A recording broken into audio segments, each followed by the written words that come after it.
Bonjour mesdames et messieurs. Aujourd'hui, nous allons parler d'un sujet extrêmement important et douloureux, l'amour qui n'a pas abouti. Ou, je dirais plutôt, l'histoire d'une relation brisée, depuis l'appel de 2019 jusqu'à l'affrontement de 26, et comment cela a affecté l'Ukraine. Il y a une vérité simple que, pour une raison quelconque, les diplomates et les politiciens oublient. Celui qui demande n'est pas l'égal de celui à qui l'on demande. Ce n'est pas une humiliation, c'est la réalité. Quand tu viens demander de l'aide à quelqu'un, de l'argent, des armes, une protection, tu n'es pas dans une position d'égalité. Et se comporter comme si tu étais l'égal alors que tu es celui qui demande, ce n'est pas de la fierté, c'est de la stupidité. Il y a une autre vérité, une vérité que l'on aime répéter dans les affaires et la diplomatie. Rien de personnel. Eh bien, mesdames et messieurs, c'est des bêtises. Tout est personnel. Chaque poignée de main, chaque regard, chaque mot à la table des négociations est personnel. Quand tu insultes quelqu'un publiquement, puis tu lui dis « Eh bien, c'est de la politique, rien de personnel », tu te mens à toi-même. Parce que la personne que tu as insultée s'en souviendra, et cela te coûtera, toujours. Sans exception. Aujourd'hui, je vais vous raconter une histoire qui prouve justement cette relation entre Donald Trump et Volodymyr Zelensky. C'est une histoire d'amour qui n'a pas eu lieu et qui aurait pu changer beaucoup de choses. Pensez-y. Si Zelensky avait compris que Trump valorise la loyauté, la franchise, l'honnêteté par-dessus tout, l'Ukraine aurait pu avoir l'Amérique de son côté. Pas seulement un allié, mais un véritable protecteur. Trump est un homme qui récompense ceux qui sont avec lui. Il aime gagner ensemble. Si Zelensky était devenu son allié et non son problème, l'histoire de l'Ukraine aurait pu prendre, un tout autre chemin. Mais cela ne s'est pas produit. Au lieu de l'amour, il y a eu la guerre. Pas avec la Russie, mais avec l'Amérique. Diplomatique, personnelle, mais destructrice. Et ce n'est pas Zelensky qui a payé pour cette guerre, c'est l'Ukraine qui a payé. Aujourd'hui, je veux exposer toute la chronologie des faits, des citations, des moments clés pour que vous compreniez non seulement ce qui s'est passé, mais aussi pourquoi. Pourquoi Trump ressent ce qu'il ressent envers Zelensky et comment cela a affecté l'Ukraine. Je le dis tout de suite, je n'ai pas l'intention de défendre ou d'attaquer Zelensky. Je veux exposer les faits et vous laisser décider par vous-même. Mais je vais donner mon analyse au fur et à mesure, car c'est pour cela que vous venez ici. L'appel téléphonique par lequel tout a commencé. L'histoire commence le 25 juin 2019, Zelensky vient tout juste de devenir président de l'Ukraine. Un comédien, star de la télévision, jouait le président à l'écran avant de le devenir réellement. Trump a appelé pour féliciter. Cela aurait dû être une simple formalité, mais ce ne fut pas du tout le cas. Au cours de la conversation, Trump a demandé à Zelensky d'enquêter sur Joe Biden et son fils Hunter qui siégeaient au conseil d'administration de Burisma, une entreprise énergétique ukrainienne. Voici les mots exacts de Trump. On parle beaucoup du fils de Biden, que Biden a arrêté l'enquête, et beaucoup de gens veulent en savoir plus à ce sujet. Donc tout ce que vous pouvez faire avec le procureur général, ce serait excellent. Eh bien, Zelensky a dit, bien sûr. Et cela signifiait « je le ferai, promis ». Trump a également demandé d'enquêter sur le serveur CrowdStrike. Les serveurs, ce sont ceux du Parti démocrate que Trump pensait, pour une raison quelconque, se trouver en Ukraine. Il a demandé à Zelensky de travailler avec Rudy Giuliani, son avocat personnel. Zelensky a répondu « bien sûr, absolument ». Qu'a donc fait Zelensky en disant « bien sûr, absolument ». Lors de l'appel, il a été poli. Il a dit que son nouveau procureur allait s'occuper de la situation. Et puis plus rien. Aucune déclaration publique, aucune enquête, aucune coopération avec Giuliani, aucun document. Trump était sidéré. Il n'avait jamais vu cela. Plus tard, Zelensky a déclaré publiquement « Je ne veux pas m'immiscer dans les élections américaines ». Bon, ça semble raisonnable à première vue, mais non.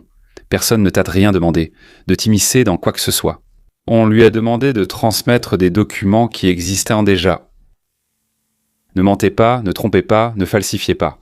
Si vous avez des documents, transmettez-les nous, s'il vous plaît. Du point de vue de Trump, c'était une trahison. Trump estimait qu'il avait des raisons légitimes de s'inquiéter de la corruption des Biden en Ukraine. Et le nouveau président ukrainien, celui-là même que Trump était censé aider, a refusé de coopérer. Ah bon ? Pire encore, cet appel téléphonique est devenu la base du premier impeachment de Trump. Les démocrates s'en sont servis pour accuser Trump d'abus de pouvoir, qu'il a fait pression sur un dirigeant étranger afin d'enquêter sur un concurrent politique. Trump a été mis en accusation par la Chambre des représentants en décembre 2019.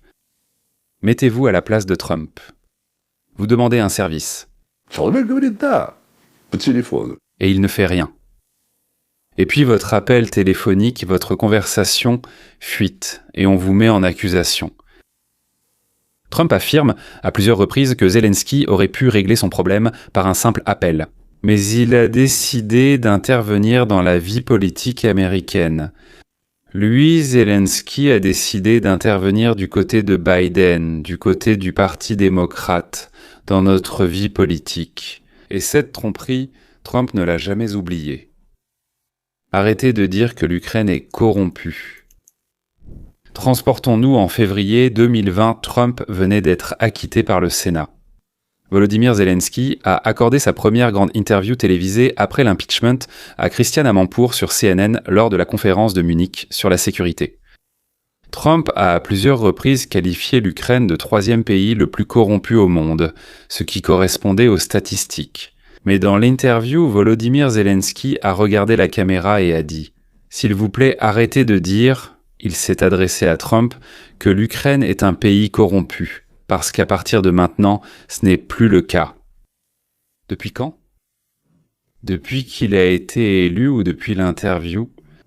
Non seulement c'était un mensonge, mais en plus il a publiquement corrigé le président des États-Unis d'Amérique en disant « Trump ne comprend rien à l'Ukraine ». Mais CNN a fait cela sur une chaîne que Trump considère comme son ennemi, et eux considèrent Trump comme leur ennemi. Et Zelensky avait aussi raison. Eh bien sûr, il mentait. Ou peut-être qu'il luttait contre la corruption. Mais cela, nous ne l'avons pas remarqué pendant ses années au pouvoir. Nous avons d'ailleurs constaté l'inverse, mais nous en reparlerons plus tard. Le dirigeant d'un pays dépendant des affaires américaines dit à Donald Trump qu'il a tort, à la télévision sur CNN devant le monde entier. C'était le deuxième coup. Souvenez-vous des mots de Volodymyr Zelensky. Dès lors, ce n'est plus vrai. Eh bien, la corruption du pays, ce n'est pas vrai, parce que nous y reviendrons plus tard, quand nous parlerons de la corruption. Il a mené Joe Biden par le bout du nez. Lorsque Joe Biden est entré en fonction en janvier 2021, Volodymyr Zelensky a trouvé le partenaire idéal. Joe Biden était idéologiquement et financièrement dévoué à l'Ukraine. Et puis est venue l'invasion russe à grande échelle le 24 février 2022, à laquelle Joe Biden, pour le dire gentiment, n'a pas fait obstacle. Eh bien, dans ma terminologie, il a aidé. Soudain, Zelensky est devenu un héros en Occident. En t-shirt militaire vert, mal rasé, inflexible. J'ai besoin de munitions, pas d'évacuation. Zelensky est devenu un symbole. Et d'ailleurs, il a fait preuve de fierté, d'héroïsme. Et l'Amérique a ouvert son portefeuille. Durant les 3 années suivantes, les États-Unis ont envoyé, selon moi, près de 175 milliards de dollars à l'Ukraine. Je ne connais pas le chiffre exact. Trump affirme que c'est le double. Combien a été volé ? Là encore, nous... D'ailleurs, peut-être qu'on a envoyé 350 et qu'ils n'en ont reçu que 175. C'est aussi possible. Il semble que les Ukrainiens comme les démocrates ont volé. Ils partageaient. Avec ce même Biden. Trump observait ça de côté. Il devenait de plus en plus en colère. Sa position qu'il a exprimée à plusieurs reprises, c'est que Zelensky manipulait Biden à sa guise. Chaque fois que Zelensky venait à Washington, il repartait avec une dizaine de milliards. Et Trump ne voyait aucun compte. 0 retour pour l'Amérique. À la même période, Zelensky a pris des mesures qui ont ensuite donné à Trump une arme puissante. En février 2021, il a fermé 3 chaînes de télévision d'opposition. 112 News One et ZK, je crois qu'il s'appelait comme ça. Oui, en invoquant la sécurité nationale. En 2022, après l'invasion, il a fusionné toutes les chaînes de télévision ukrainiennes en un seul télémarathon d'État. Et malheur à celui qui essaierait de faire quelque chose en dehors de celui-ci. Il a interdit les partis politiques d'opposition. Et l'élection présidentielle qui devait avoir lieu en 2024 a été reportée dans le cadre de la loi martiale, soi-disant conformément à la constitution de l'Ukraine. C'est sûrement écrit comme ça là-bas, non ? L'Union européenne a critiqué ces mesures et les organisations internationales pour la liberté de la presse les ont condamnées. Et plus tard, Trump a utilisé tout cela pour qualifier Zelensky de dictateur sans élection, ce qui, en gros, était vrai. Et ici, il est important de comprendre la contradiction.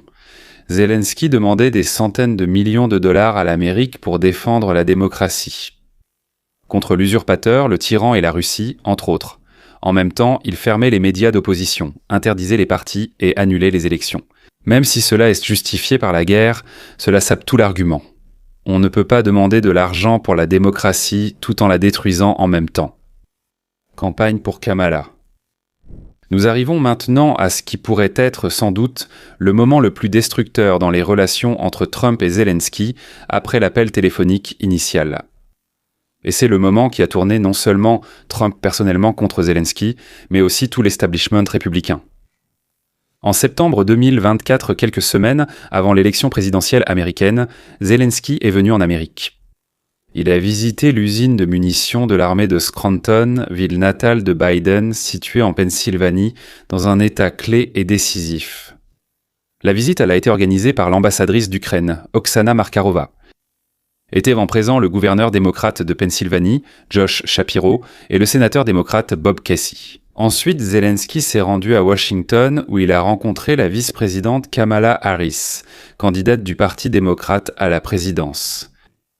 Kamala Harris a profité de la rencontre pour se démarquer de Trump, déclarant aux journalistes qu'elle ne s'inclinerait pas devant les dictateurs, faisant allusion à celui-là, le roux, là-bas, avec les cheveux en bataille. L'image était dévastatrice. Un dirigeant étranger visite un État clé. Il rencontre le candidat du Parti démocrate dans une usine militaire en utilisant les ressources des contribuables. Les républicains ont interprété cela comme un dirigeant étranger faisant activement campagne pour Kamala Harris et le Parti démocrate contre le Parti républicain. 9 membres républicains du Congrès ont exigé une enquête. Le président de la Chambre, Mike Johnson, a écrit directement à Zelensky pour demander le renvoi de l'ambassadrice Markarova. Le véritable préjudice vient de l'interview au New Yorker. À peu près à la même époque, Zelensky a accordé une interview au magazine The New Yorker où il a qualifié J.D. Vance de trop radical, et cela juste avant les élections. Et il a dit que Trump ne savait en réalité pas comment arrêter la guerre, même s'il pensait le savoir. Zelensky a tout fait pour que Trump le déteste. Voilà, c'est tout. Je ne sais même pas ce qu'on aurait pu faire de plus. Vladimir Alexandrovitch a ajouté que M. Vance... Non. Que M. Vance lise l'histoire, celle de la Seconde Guerre mondiale, quand un pays a été forcé de céder une partie de son territoire à une personne en particulier. Il a précisément comparé le plan de paix de Trump à l'accord de Munich avec Hitler. Il a même fait la leçon. Trump, bien sûr, a explosé. Il a dit que Zelensky faisait de petites attaques méprisables. Et il a ajouté « Mais avec Poutine, je m'entendais très bien ».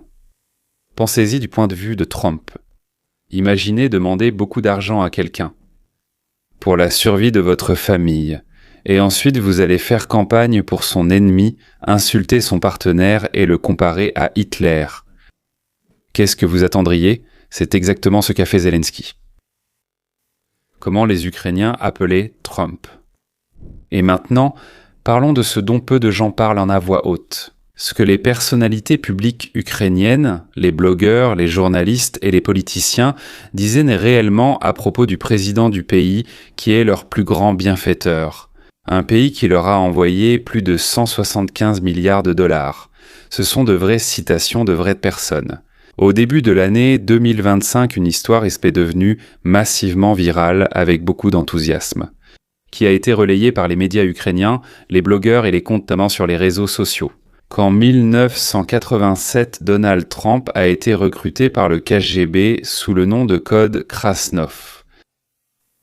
Cette affirmation venait d'un certain Alnour Moussaïev, ancien chef du service de sécurité du Kazakhstan. Il affirmait avoir des liens avec le KGB. Kyiv Post. L'une des publications ukrainiennes anglophones les plus connues est sortie avec le titre « Trump a été recruté ». Il est un agent de Moscou. C'est ce qu'affirme l'ancien chef de l'espionnage du KGB. Le Kremlin et le Kazakhstan détiendraient des informations compromettantes sur Trump. C'est tout. C'est tout, c'est prouvé à 100%. L'histoire a été vue plus de 10 millions de fois sur les réseaux sociaux. Les blogueurs et commentateurs ukrainiens ont joué le rôle le plus actif dans sa diffusion. Le message était clair, le président américain est un espion russe. L'homme dont dépend la survie de notre pays est un agent secret du Kremlin. Eh bien, les vérificateurs de faits de Euronews, France 24, Snops et d'autres ont vérifié et n'ont trouvé absolument aucune preuve pour étayer cette affirmation. La chronologie de la carrière de Moussaïev ne correspondait même pas. En 1987, il travaillait au ministère de l'Intérieur de l'URSS, et non au KGB.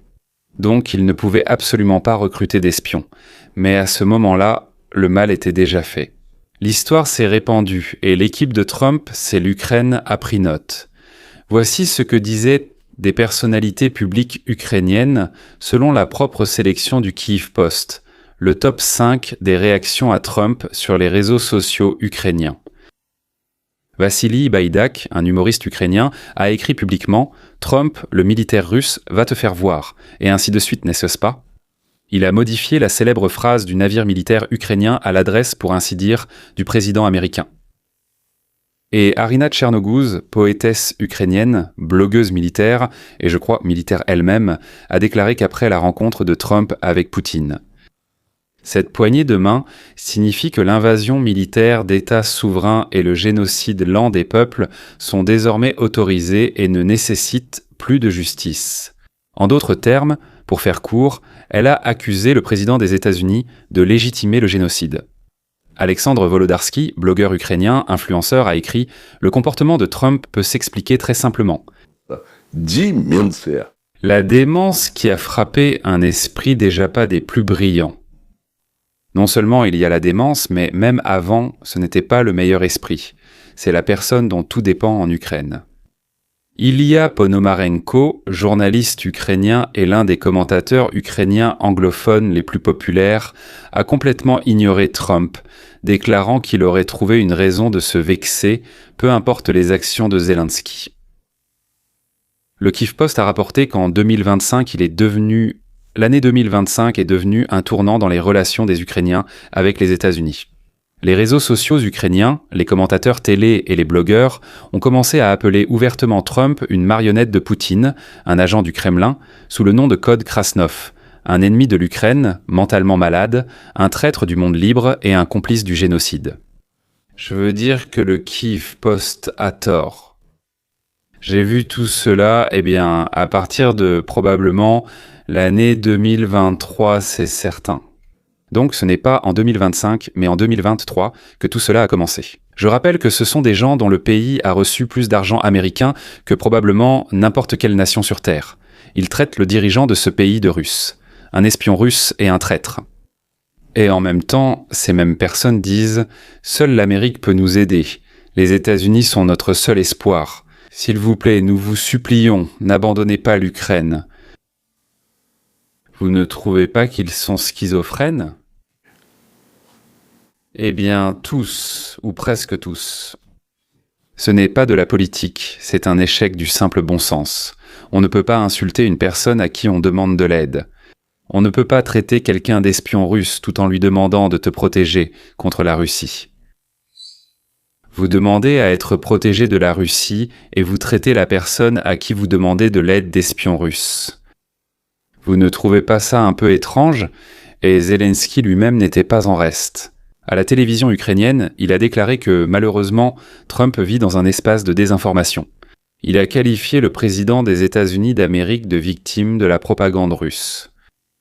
Il n'a pas dit cela chez lui en étant ivre dans la cuisine, en fumant, mais bien à la télévision nationale. Andriy Yermak, chef du bureau de Zelensky, a été décrit par Politico comme un facteur d'irritation dont le comportement pourrait nuire et mettre en danger l'aide à l'Ukraine. Politico n'est pas du tout un média de droite. un média de gauche. Lors de conversations privées avec des alliés de l'administration Trump, Ermak accusait certains responsables de Trump d'être directement liés à la Russie et de travailler pour elle. Eh bien, par exemple, Steve Witkoff, le représentant spécial de Trump pour le Moyen-Orient. Trump, pour le dire gentiment, s'est mis en colère quand on lui a rapporté cela. Mikhail Podolyak, conseiller de Zelensky pour la communication. Il flattait l'amour-propre de Trump lors des négociations. Une tactique qu'Axios a décrite comme une stratégie délibérée de manipulation de Trump par la flatterie, tout en sapant publiquement ses propositions de paix. À mon avis, c'est une bande de voyous de quartier. Il s'est avéré que c'était des voleurs. Explosion dans le bureau ovale. Trump a remporté les élections. Le 28 février 2025, Zelensky est venu à la Maison-Blanche pour ce qui devait devenir un moment historique. Le retour à la normale des relations. Oubliez tout ce qui s'est passé avant, ce qui était avant. Une nouvelle page, blanche comme on dit. Nous rouvrirons la porte, nous recommencerons tout à nouveau. Nous allons signer un accord sur les ressources minérales entre l'Ukraine et les États-Unis. Désormais, nos familles seront amies. Donald Trump voulait un accord, un accès américain aux terres rares de l'Ukraine en échange de la poursuite du soutien. Et il s'est produit l'un des événements les plus extraordinaires de l'histoire du bureau ovale. En fait, c'était diffusé en direct. Le monde entier regardait. Tous regardaient, et ceux qui avaient manqué la scène se sont empressés de regarder après l'avoir appris. Trump a dit à Zelensky : « Vous, en fait, ne montrez absolument aucune gratitude pour le soutien américain. » Il l'a accusé de comportement irrespectueux. Et il a dit : « Vous jouez avec la Troisième Guerre mondiale. » Le vice-président Vance a intensifié la pression, accusant Zelensky de mener des tournées de propagande, et directement dans la campagne pour les démocrates en Pennsylvanie, d'où Zelensky venait tout juste d'arriver. Zelensky n'a pas reculé. Il a argumenté, il a interrompu, il a croisé les bras, il a levé les yeux au ciel. Pour Trump, c'était un autre signe d'irrespect, et la rencontre s'est terminée brusquement.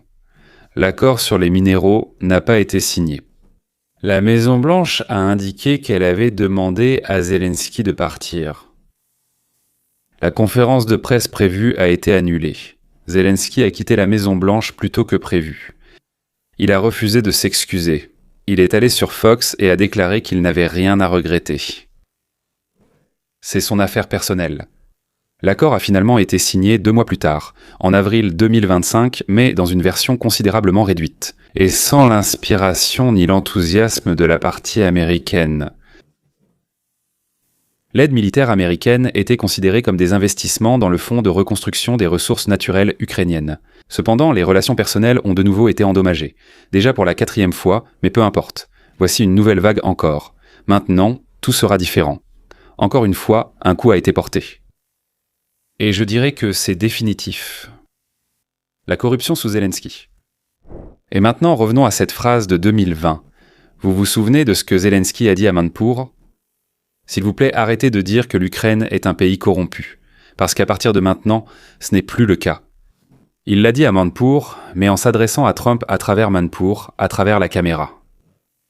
Voyons ce qui s'est passé après ces paroles. En janvier 2023, un énorme scandale d'achat a éclaté. Les militaires ukrainiens achetaient de la nourriture à des prix 2 à 3 fois supérieurs au prix du marché. Pas les prix d'achat, mais les prix du marché. Le vice-ministre de la Défense, Vyacheslav Shapovalov, a démissionné. 5 gouverneurs de région ont été limogés. Le vice-chef du bureau du président, Kirill Timochenko, a été démis de ses fonctions. Le vice-ministre de l'infrastructure a été surpris en train de recevoir un pot de vin de 400 000 $ pour corruption. Tout cela se passait alors que l'argent des contribuables américains coulait à flot. Mais ce n'était que le début. En juillet 2025, le parti de Zelensky, serviteur du peuple, a fait adopter une loi qui privait le NABU, le Bureau national anticorruption d'Ukraine, ainsi que d'autres organismes anticorruption, de leur indépendance. Tous dépendent désormais de Zelensky. Réfléchissez-y. Le gouvernement a tenté de détruire l'indépendance des mêmes organismes qui enquêtent sur la corruption. La question est pourquoi ? Cela a provoqué les premières manifestations de masse en Ukraine. Depuis l'invasion à grande échelle de la Russie, c'est la première fois des milliers d'Ukrainiens sont descendus dans la rue en pleine guerre pour protester contre leur propre gouvernement. Ils sont tués chaque jour par des missiles russes et pourtant ils sont sortis. Cela montre à quel point la situation était grave. Sous la pression, le Parlement a annulé sa décision le 31 juillet et puis le 10 novembre 2025, le NABU a rendu publique l'opération Midas, ce que l'Atlantic Council a qualifié de plus grand scandale de corruption. Après 15 mois d'écoute et plus de 70 perquisitions, les enquêteurs ont révélé un schéma de corruption d'au moins 110 millions de dollars dans Energoatom. C'est la compagnie nationale d'énergie nucléaire de l'Ukraine. C'est ce que Zelensky a essayé d'arrêter. Les sous-traitants étaient forcés de verser des pots de vin de 10 à 15% sur tous les contrats. L'argent était blanchi par des canaux que les enquêteurs ont décrits comme liés à la Russie. Autrement dit, messieurs, nous faisons la guerre contre la Russie, et en même temps, les gens de Zelensky blanchissent de l'argent avec eux, de l'argent volé aux Américains. Ce système retardait la réparation critique des infrastructures énergétiques, attendant des pots de vin pendant que les civils ukrainiens grelottaient en hiver sans électricité à cause des frappes russes. Voici le plus intéressant. La figure centrale de ce système, c'est Timur Mindich, producteur de cinéma, ancien partenaire commercial de Zelensky depuis l'époque du Kvartal 95, ce même studio de bureau d'où Zelensky est entré en politique. Voilà que Mindich s'est enfui en Israël. Il y a eu des conséquences. Le ministre de la Justice, German Galushchenko, et la ministre de l'Énergie, Svetlana Grinchuk, ont été limogés le 19 novembre. Le 28 novembre, le NABU a perquisitionné la maison d'Andrei Ermak, chef du bureau de Zelensky et son plus proche allié. Selon une source policière, l'une des maisons de luxe construites avec de l'argent volé par Energoatom était destinée à Ermak. Zelensky a limogé Ermak le même jour, mais personne n'a été arrêté. Les conseillers d'Ermak, Podolyak et Leshchenko ont été renvoyés en décembre. Toute la verticale du pouvoir que Zelensky avait construite autour d'Ermak s'est effondrée. Alors, qu'est-ce qu'on a ? Le partenaire d'affaires le plus proche de Zelensky dirigeait un système de corruption d'au moins 110 millions de dollars. Son chef de cabinet a peut-être reçu une maison de luxe grâce à cet argent. Son gouvernement a tenté de détruire les mêmes organismes qui enquêtaient sur la corruption. Et tout cela se passait pendant que les contribuables américains envoyaient des milliards d'aides à l'Ukraine. Quand Trump a qualifié l'Ukraine de corrompue, Zelensky disait « Ce n'est plus vrai, mais les faits montrent exactement le contraire ». Trump avait raison. Et Zelensky mentait. Il est difficile de croire qu'il ignorait ce qui se passait dans son gouvernement. Clown de cirque. Après l'incident dans le bureau ovale et les scandales de corruption, la rhétorique de Trump à propos de Zelensky est devenue de plus en plus personnelle et dure. Trump a qualifié Zelensky du plus grand vendeur au monde, mais il a ajouté qu'il n'avait aucune carte en main. Il a dit que Biden s'était fait dépouiller, que les États-Unis avaient dépensé 350 milliards sans résultat. Trusov avançait au début de l'année 2026. Trump a écrit qu'il y avait une énorme haine entre le président Poutine et le président Zelensky. Et moi j'ai vu beaucoup de haine dans ma vie. Il a résumé cette haine mutuelle en disant que les négociations de paix piétinent. Donc, mars 2026. 3 séries de négociations entre des responsables américains, ukrainiens et russes en Suisse et aux Émirats n'ont pas abouti à une percée. Zelensky dit que 90% de l'accord initial est convenu, mais les 10% restants, le territoire, les garanties de sécurité, sont la partie la plus difficile. Le 14 mars, Trump a déclaré à NBC News « Je suis surpris que Zelensky ne veuille pas conclure un accord. Dites à Zelensky de conclure un accord, parce que Poutine est prêt. » Il a ajouté que Poutine est beaucoup plus facile à approcher que Zelensky. Interrogé sur une aide de l'Ukraine aux États-Unis concernant les drones face à l'Iran, Trump a répondu « Non, nous n'avons pas besoin d'aide », écartant même la possibilité d'un partenariat. Pendant ce temps, la guerre avec l'Iran a détourné l'attention de Trump de l'Ukraine. Maintenant, il fait pression sur ses alliés de l'OTAN avec un nouvel argument. « Nous vous avons aidé avec l'Ukraine, maintenant aidez-nous dans le détroit d'Ormuz. » Et l'Ukraine est devenue une monnaie d'échange. Qu'est-ce qui n'a pas marché ? La suite. Alors voici ce que je pense. Zelensky a fondamentalement mal compris Trump. Trump n'est pas un idéologue. C'est un homme de transaction. Il fonctionne sur les relations personnelles, la loyauté et la réciprocité. Quand Zelensky le corrigeait publiquement, refusait ses demandes, le critiquait dans The New Yorker, visitait un État indécis avec les démocrates, puis apparaissait dans le bureau ovale en pull pour discuter. Il a enfreint toutes les règles du monde de Trump. Zelensky est un homme courageux. Oui, il est resté à Kiev quand les Russes sont arrivés. Mais le courage à la guerre et la sagesse en diplomatie, ce sont deux choses très, très différentes, comme on dit à Odessa. On ne peut pas insulter publiquement la personne qui contrôle les livraisons d'armes pour toi. On ne peut pas faire campagne pour son adversaire. On ne peut pas lui faire la leçon sur la Seconde Guerre mondiale. Ce sont des erreurs diplomatiques élémentaires. Eh bien, je ne sais pas, c'est évident, même sans parler de diplomatie, c'est simplement une question de relations humaines. C'est clair aussi avec les autres. Du point de vue de Trump, son irritation, eh bien, c'est évident, comme on dit, c'est clair comme de l'eau de roche. L'Amérique a dépensé des sommes énormes. Elle les a dépensées pour l'Ukraine. La guerre continue. Non, il n'est absolument pas clair comment il serait possible de gagner comme le souhaite Zelensky. Zelensky continue de demander toujours plus, sans rien donner, comme on dit, de tangible en retour. Eh bien, pour ainsi dire, l'accord sur les minéraux a finalement eu lieu, mais à ce moment-là, plus personne n'en avait foutrement besoin. Ni coopération en matière de renseignement, ni gratitude, ni compromis. L'instinct de Trump est transactionnel. Qu'est-ce que l'Amérique y gagne ? Et la réponse de Zelensky. Vous défendez la démocratie et l'ordre international. Ce n'est pas une monnaie que Trump échange. C'est pour quelqu'un d'autre.